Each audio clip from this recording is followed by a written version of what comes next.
后来乡亲啊，这个肺癌恐惊变做台湾的新国病咯。世界卫生组织上新的报告，台湾肺癌的发生率排世界第15名，排伫亚洲第2名。新光病院嘛来发布着上新的数据，癌症的体检，2万人当中有1000人是癌症病变，其中62个人确定着癌，平均18个人都有1个人得着癌症。这嘛当看出着癌症体检真重要。工厂排放废气，空气变甲真歹。上下班的时间，一大堆汽机车，空气污染的指数拢先悬起来。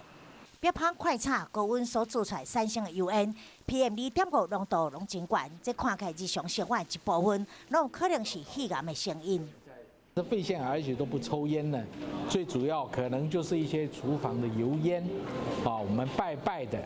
蚊香等等。那当然，空气之中呢，有所谓的 PM2.5，当然可能也有关系。新光病院上新的统计，癌症体检2万人，1000人有癌症病变，62个人确诊，平均18有1个人得着癌症。世界卫生组织对肺癌发生率的地图来看，台湾是全球第15名，排伫亚洲第2名。每10万人口就有36个人得着肺癌。近年来，抑有年轻化的趋势，男性的患者年龄10当内对72岁降到68岁，女性68岁降到65，女性发生率进入世界第8，肺癌已经成做台湾的新国病。有这样子的1公分以内的肿瘤被我们找到以后，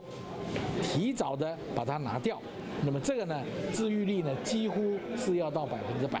不过，发现肺癌了后，病情已经来到第4期患者嘛，超过一半，是所有癌症的第1名。会当加使用空调、空气清净机，空气污染指数悬的时阵，莫开窗啊，爱减少使用蜡烛、烧香等等，避免钱的这呢，将自家的方式出外的时阵爱